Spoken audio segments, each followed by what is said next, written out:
से वक्फ बोर्ड पटल पे आया है तब से देश दो भागों में बंट गया है। यूं कह लीजिए कि देश का मुसलमान भी दो भागों में बंट गया है। एक वर्ग जो वक्फ बोर्ड का लगातार समर्थन कर रहा है और वो कह रहा है कि जो यह कानून पास हुआ है वो काफी हद तक सही है, लेकिन वही कुछ लोग इसके विरोध में भी हैं। लगातार उनका विरोध भी जारी है।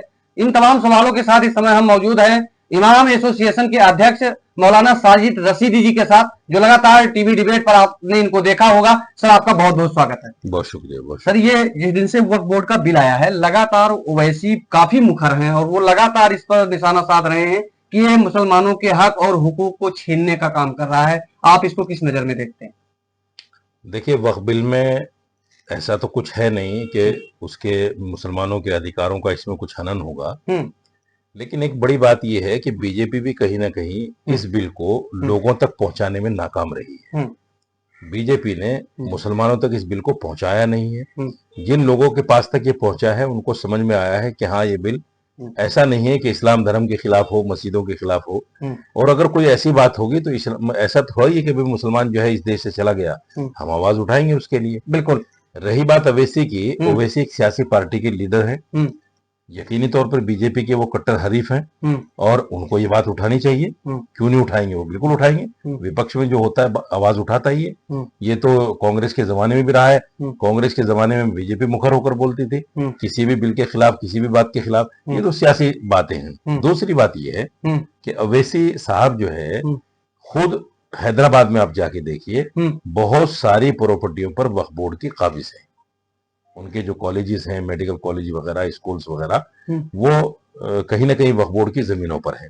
इसलिए भी वो ज्यादा मुखर होकर बोल रहे हैं क्योंकि इस बिल में एक चीज ये भी है कि जितने भी इलीगल ऑक्युपाइड हैं उन तमाम के खिलाफ कार्रवाई होगी, वो जगह उनसे ली जाएगी। ऐसे ही परसना बोर्ड के जो लोग हैं, परसना बोर्ड के भी कई लोग ऐसे हैं, वैसे खुद परसना बोर्ड में है। और एक फजलुर रहमान मुजद्दिदी साहब जो जनरल सेक्रेटरी हैं बोर्ड के, उनके राजस्थान में कॉलेजेस वगैरह चल रहे हैं, स्कूल्स वगैरह चल रहे हैं, वो भी वक्फ की जमीन पर चल रहे हैं। जमीयत उलमा हिंद को आप देखिए, महमूद मदनी साहब, आईटीओ पर उनका ऑफिस है करीब 2 बीघे के अंदर। हाँ, बिल्कुल है। बिल्कुल आईटीओ पर मेन चौक पर है, जो अरबों रुपए की जगह है। उसी के बराबर में जो उसी जमात के, उसी तंजीम के दूसरे सदर बन गए हैं मौलाना अरशद मदनी साहब, उन्होंने भी करीब 1 बीघा जमीन, 1.5 बीघा जमीन वक्फ बोर्ड की हथिया ली है। तो ये सारी जमीनें वक्फ बोर्ड की है। इनको डर यही सता रहा है कि इस बिल में ऐसा कोई बचने का खाना नहीं है। कांग्रेस के जमाने में तो ये लोग बचते रहे क्योंकि सरकार की पुष्पनाही इनको हासिल रही। सरकार ने क्या किया कि सरकार ने वक्फ बोर्ड की जमीन को कांग्रेस सरकार ने खुद भी खुर्द-बुर्द किया है और जो जिसने किया है उसको मना नहीं किया है। इसलिए आज मुसलमानों की ये स्थिति है। मेरे पास एक लिस्ट है, ये देखिए, ये दिल्ली के अंदर प्रॉपर्टियां हैं और ये बहुत सारी प्रॉपर्टियां हैं, कई सौ प्रॉपर्टियां हैं ये।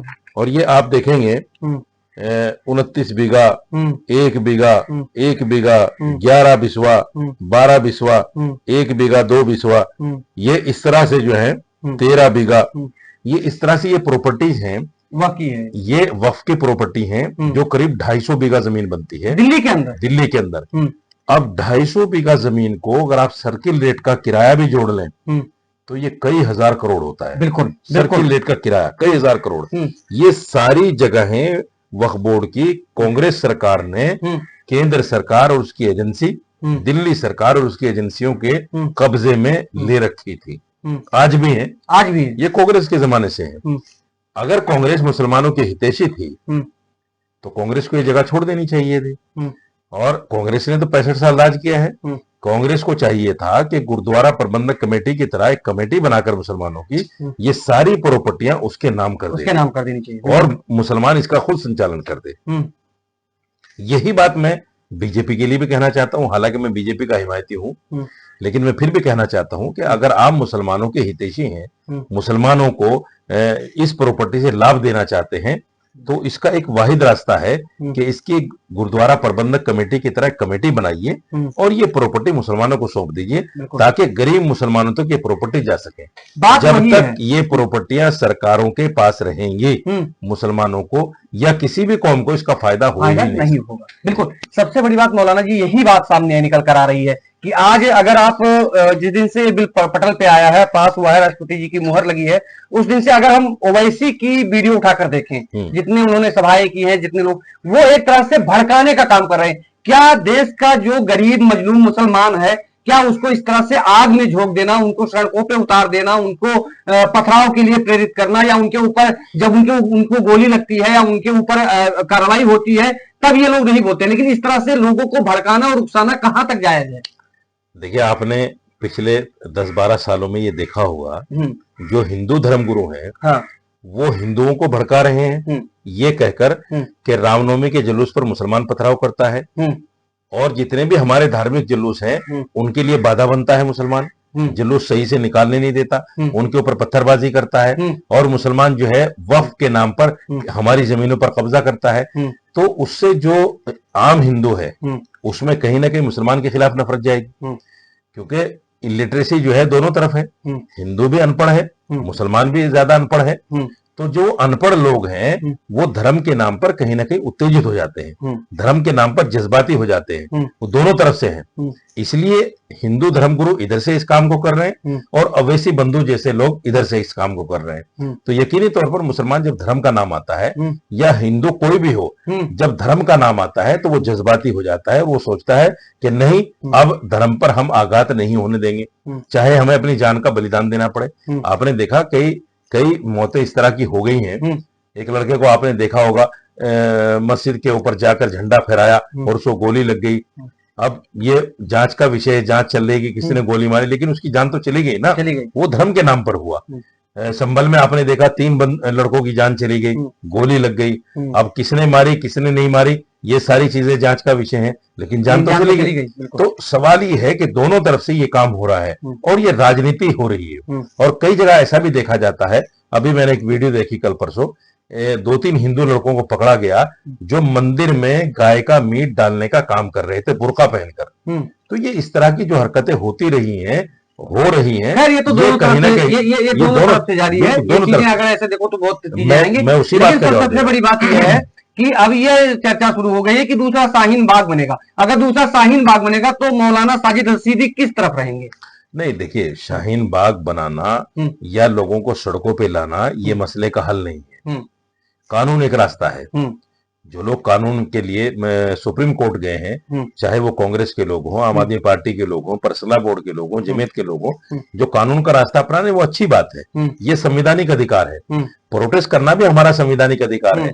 लेकिन कल एक खबर आई कि मणिपुर में एक बीजेपी के नेता का घर जला दिया गया इसी प्रोटेस्ट को लेकर।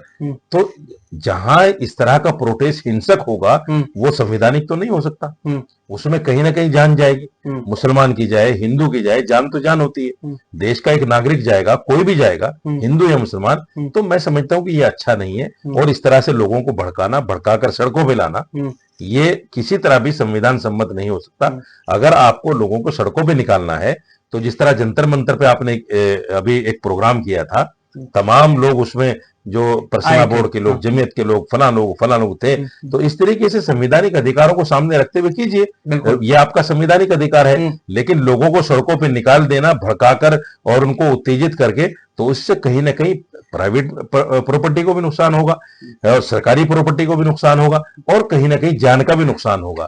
तो मैं मानता हूं कि ऐसा नहीं होना चाहिए। आज होड़बाजी लगी हुई है कि मुसलमानों का सबसे बड़ा रहनुमा कौन? इधर संजय सिंह ताल ठोक रहे हैं कि हम भाई सबसे बड़े रहनुमा हैं, अखिलेश यादव जी कहते हैं कि हम सबसे बड़े रहनुमा हैं, इधर राहुल गांधी जी पीछे हैं नहीं। तो आप बताइए, वो वैसी बंधु तो खैर उनका तो सुभान अल्लाह। अब ये बताइए कि सबसे बड़े रहनुमा कौन है इनमें से? नहीं, इन सब लोगों को मुसलमानों ने मौका दे दिया। कांग्रेस की 55-60 साल हुकूमत रही, अखिलेश यादव को भी मुसलमानों ने भर भर के वोट दे दिया, 35-36 सीटें आ गई उनकी। आम आदमी पार्टी को भी अब भी इस दिल्ली के इलेक्शन में 74% जो है मुसलमानों ने वोट दिया। तमाम पार्टियों को मुसलमानों ने वोट दे दिया। अब मुसलमान को देखना है कि जिन लोगों को हमने वोट दिया है और आज जो हमारे हितैषी और हिमायती बने हुए हैं, इन लोगों ने हमें क्या दिया। कांग्रेस ने तो हमें सच्चर कमेटी की रिपोर्ट दी और ये कहा कि मुसलमान दलित से बदतर जिंदगी जी रहा है। दलित से बदतर जिंदगी अगर जी रहा है तो उसका कारण कौन है? उसका कारण भी कांग्रेस है। समाजवादी ने भी मुसलमानों को सिवाय इसके कि उसका वोट हासिल किया है, अभी तक तो कुछ नहीं दिया, ना आम आदमी पार्टी ने दिया। हाँ, इतना जरूर किया इन सब पार्टियों ने कांग्रेस के पीछे लगकर, जैसे कांग्रेस ने मुसलमानों को अछूत बनाया कि उनके साथ जो है मंच साझा नहीं करते मुस्लिम नेताओं के साथ में, मुस्लिम महलों में वोट मांगने नहीं जाते इस डर से कि कहीं हिंदू वोट ना मिले।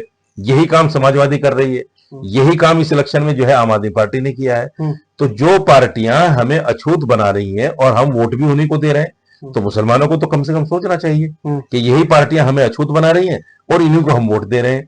तो मेरा कहना यह है कि हमने सारी पार्टियों को आजमाया, मुसलमानों का हितैषी कोई भी नहीं है। हम एक बार बीजेपी को आजमा के देखें, बीजेपी को वोट करके देखें। बीजेपी भी संवैधानिक पार्टी है, ऐसा तो है नहीं। और मेरा मानना यह है कि ये जो नफरतें हैं, इन नफरतों का कारण भी यही है कि मुसलमान वोट नहीं कर रहा है। जब मुसलमान वोट कर देगा, वोट करना शुरू कर देगा बीजेपी को और भर भर के वोट देना शुरू करेगा, जैसे कांग्रेस को दिया है, समाजवादी को दिया है, तो ये जो नफरतें हैं हिंदू मुसलमान की, मैं समझता हूं ये नहीं बचेंगे। अच्छा, आप बीजेपी को आजमाने की बात कर रहे हैं। देखिए, हम लोग दिन भर फील्ड में रहते हैं, तमाम लोगों से बात करते हैं, आपके समाज के लोग भी तमाम मिलते हैं, उनसे भी बात करते हैं। क्या कारण है कि अगर 100 लोगों से हम बात करते हैं बीजेपी से संबंधित, अगर आपके लोगों से बात करते हैं, तो 100 में से कहीं 2 ऐसा होता है जो न्यूट्रल रहता है, मतलब वो ना अच्छा बताता है ना बुरा बताता है। बाकी 98 व्यक्ति क्यों ऐसा कहता है कि बीजेपी हमारे लिए नहीं है या बीजेपी हमारी पार्टी नहीं। देखिए, 60-65 साल कांग्रेस ने बीजेपी से मुसलमानों को डराने का काम किया है, 60-65 साल का वक्फा, ये अरसा जो है कुछ कम नहीं होता। समाजवादी ने भी मुसलमानों से डराया, मुसलमानों को डराया है बीजेपी पार्टी से। पहले जनसंघ से डराते थे, फिर आरएसएस से डराया, बीजेपी से डरा रहे हैं। इन्होंने जब इतने लंबे अरसे तक हमें डराया है, तो ये डर एकदम तो निकलेगा नहीं। एक मिसाल मशहूर है कि एक आदमी जो है दुर्भाग्यपूर्ण जो है, कुछ लोग हिंदू कहते हैं, कुछ लोग मुसलमान कहते हैं कि वो मुसलमान हो गया और उसने 20 साल के बाद उसकी जबान से राम निकल गया। तो किसी ने पूछा कि भाई, अरे मुसलमान हो गए वो 20 साल से, अभी भी राम कह रहे हो? तो उसने कहा, भाई जो राम 40 साल से मन में बैठा हुआ था, वो 20 साल में तो निकलेगा नहीं। बिल्कुल। तो सवाल ये है कि जो डर 40-50 साल से, ये 60 साल से मुसलमानों के दिलों में बिठाया हुआ है, वो एकदम तो निकलेगा नहीं। अभी तो 10 साल हुए बीजेपी को। बीजेपी को चाहिए, बीजेपी को मैं बार बार इस बात को कहता हूं कि बीजेपी को चाहिए कि मुसलमान को कहीं ना कहीं करीब लगाने की बात करें। और ये जो बयान बहादुर लोग हैं ना बीजेपी के अंदर, या बीजेपी के हमनवा जैसे बजरंग दल है, विश्व हिंदू परिषद है और दूसरे लोग हैं, जो गाय के नाम पर मुसलमानों के साथ हो रहा है, ये कम होना चाहिए। अगर ये कम हो गया तो मुसलमानों को लगेगा कि हाँ, कहीं ना कहीं बीजेपी हमारे लिए अच्छा काम कर रही है। एक काम तो बहुत अच्छा देखिए किया है बीजेपी पार्टी ने, जो लॉ एंड ऑर्डर की स्थिति है वो कहीं ना कहीं उत्तर प्रदेश में खासतौर से सुधरी है। पहले आपने देखा होगा कि मगरिब के बाद में 6-7 बजे जो है रास्ते लूटने शुरू हो जाते थे, अब रास्ते नहीं लूटते, चोरी डकैती नहीं होती, बदमाशियां नहीं होती। तो ये सारी, और इनमें कहीं ना कहीं मुसलमान बच्चे भी ज्यादा कंट्रोवर्सी ही यूपी पे चलती है। करे बाबा का बुलडोजर सिर्फ मुसलमानों के ऊपर चलता है, आप उनकी तारीफ कर रहे हैं। नहीं, सवाल कंट्रोवर्सी का नहीं। सवाल ये है कि मैंने जो देखा है कि कांग्रेस ने जिस तरह से मुसलमानों को छूट दी है कि जो चाहे करो, तो वो छूट के नतीजे में कुछ बच्चे हमारे गुमराह हो गए थे, कुछ बच्चे गलत रास्ते पे चले गए थे, कुछ बच्चे नशे में, शराब बेचने में, कहीं ना कहीं चोरी डकैती करने में, हमारे कुछ बच्चे थे उसमें। तो आज वो बच्चे योगी के डर से, मान लो इसी बात से, मान लो कि बुलडोजर चल रहा है, बिल्कुल इसी डर से कहीं ना कहीं सीधे रास्ते पर आ गए हैं। उन्होंने बुरे काम छोड़ दिए हैं और वो अपनी मेहनत मजदूरी करके अपना और अपने बच्चों का पेट पाल रहे हैं। तो ये एक अच्छा काम है, इसमें कोई दो राय नहीं है। ठीक है, सरकारें जो है वो माँ बाप की तरह होती हैं, जो बच्चा नहीं मानता उसको डराया भी जाता है, उसको मारा भी जाता है, उसको धमकाया भी जाता है, सब काम होते हैं। तो अगर ऐसा हो रहा है तो मैं समझता हूं कि ये बुरा नहीं। मुसलमानों को इसको दूसरे एंगल से लेना चाहिए कि हमारे लिए देश में जो भी कानून बन रहा है, जो भी सुख सुविधाएं सरकार दे रही है, ऐसा तो है नहीं कि मुसलमानों को नहीं मिल रही है, मुसलमानों को भी मिल रही है और हिंदू को भी मिल रही है, दलितों को भी मिल रही है। अखिलेश यादव को लेकर क्या आपके मन में विचार है? क्योंकि अखिलेश यादव कहते हैं कि मुसलमानों को डेवलप को लेके उनका राजनीति में आजम खान जैसे एक नेता को हमने आगे लेकर आए, तो क्या कहेंगे कि अखिलेश यादव का कैसा रहा मुसलमानों को लेकर? देखिए, मैं समाजवादी, कांग्रेस और इन तमाम पार्टियों को मुसलमानों का गद्दार कहता हूँ। है? इसलिए कहता हूँ हाँ। इसलिए कहता हूँ कि इनके पास एक लंबा समय था मुसलमानों की स्थिति को सुधारने का, हाँ। लेकिन इन्होंने सुधारा नहीं। इन्होंने कभी भी ऐसा नहीं सोचा कि मुसलमान कहीं न कहीं एजुकेशन की तरफ जाए। आप देखिए आजादी के बाद में जो रेशो था मुसलमान का नौकरियों के अंदर, पार्लियामेंट के अंदर, विधानसभा के अंदर, तमाम जगहों पर, वो आज घटकर 0 पे चला गया। इसकी वजह समाजवादी, कांग्रेस और ये सो कॉल्ड सेकुलर पार्टियां हैं जो मुसलमानों की हितैषी पार्टियां हैं। अब देखिए पिछले 10-12 सालों का आप आंकड़ा उठा लीजिए, इस साल भी करीब 70 से 80 बच्चे यूपीएससी में कामयाब हुए हैं, और हर साल जो है कभी 50, कभी 60, कभी 40, तो मुसलमान कहीं ना कहीं यूपीएससी में कामयाब हो रहा है और अच्छे ओहदों पर, अच्छी जगहों पर जा रहा है। अब मैं इस बात को कैसे कह दूं कि बीजेपी मुसलमान को नहीं लेना चाहती? मैं कैसे कह दूं इस बात को? कांग्रेस के जमाने का आंकड़ा देख लीजिए आप और इस जमाने का आंकड़ा देख लीजिए। मैं ये नहीं कहता कि बीजेपी मुसलमान के लिए ही काम कर रही है, लेकिन मुसलमान कहीं ना कहीं अब एजुकेशन की तरफ जा रहा है, चाहे वो बुलडोजर का डर हो या किसी भी चीज का डर हो, लेकिन मुसलमान गलत काम छोड़ के सही रास्ते पर जा रहा है। ये एक नेक शगुन है, अच्छा काम है, और मुसलमानों को इस पर सोचना चाहिए। अगर वक्फ बोर्ड बिल जो है लागू हो जाता है, जैसे पास हो गया है, लागू होना है, हर राज्य में लागू होगा, अगर लागू हो जाता है तो इससे मुसलमानों का क्या भला होगा, और जो ये बाकी प्रॉपर्टी हड़प कर बैठे हैं उनके खिलाफ क्या एक्शन होगा? देखिए, मैंने आपसे पहले भी कहा, मैं अब भी कहता हूँ, जब तक ये जमीन सरकार के पास रहेगी, सरकार कोई भी हो, मुसलमानों का ना पहले भला हुआ इससे, ना अब भला होगा। पहले भी सरकारों के पास थी ये जगहें और सरकार ही इसका यूज करती थी, बल्कि मिसयूज करती थी। आज भी ये जगहें सरकारों के पास हैं, आज भी इसका यूज कम होगा, मिसयूज ज्यादा होगा। कुछ चीजें ऐसी हैं जो मुसलमानों के दिल में कहीं ना कहीं डर है। अब जैसे मौलाना आजाद फाउंडेशन था, वो खत्म हो गया। माइनॉरिटी मिनिस्ट्री में एक मुसलमान मिनिस्टर हुआ करता था, वो कहीं ना कहीं खत्म हो गया। तो ये जो सारी चीजें हैं, मुसलमान कहीं ना कहीं कोड कर रहा है इस बात को कि बीजेपी मुसलमान का वोट नहीं मांगती, मुसलमान को टिकट नहीं देती। ये भय है मुसलमानों के दिलों में कि बीजेपी मुसलमानों के खिलाफ पार्टी है। तो ये इसके कारण, ठीक है, मैं मानता हूं कि बीजेपी ऐसा कर रही है वोट बैंक के लिए, लेकिन इसके असल जिम्मेदार कहीं ना कहीं मुसलमान भी हैं। मुसलमानों को भी तो करीब जाना चाहिए ना। हम शेर को शेर समझकर अगर उससे भागते फिरेंगे तो ये कोई हल नहीं हुआ करता। हम बीजेपी से, ठीक है, जो हम लोग हमें डरा रहे हैं, उस डर को, उस भय को खत्म करके हम बीजेपी के करीब आए। और आपको याद होगा, मेरी वीडियो आज भी वायरल है, वो जब मैंने बीजेपी को दिल्ली में वोट दिया और मैंने वीडियो वायरल की, तो मैंने साथ में ये भी कहा कि मैंने इसलिए वोट किया है ताकि मुस्लिम समाज के दिल से बीजेपी का भय खत्म हो, जो भय और डर इन्होंने मुसलमानों के दिल में डाला है। और यही डर मैं खत्म करना चाहता हूं। मुसलमानों को भी चाहिए वो बीजेपी के करीब आए, उसकी पॉलिसी को समझे। दूसरी बात ये तो कॉमन सी बात है। देखिए, गांव का प्रधान भी अगर हम उसको वोट नहीं करेंगे तो वो क्या कहता है? अगर हम उसके पास काम लेकर जाएं और वोट हमने उसको किया नहीं, तो उसका सीधा सा जवाब होता है, तुमने मुझे वोट थोड़ी दिया है, मैं क्यों तुम्हारा काम करूं? हालांकि ऐसा नहीं होना चाहिए, लेकिन ये कॉमन सी बात है। तो मैं ये कहना चाहता हूं, जब आप बीजेपी को वोट नहीं करोगे तो बीजेपी से काम की उम्मीद कैसे रख सकते हो?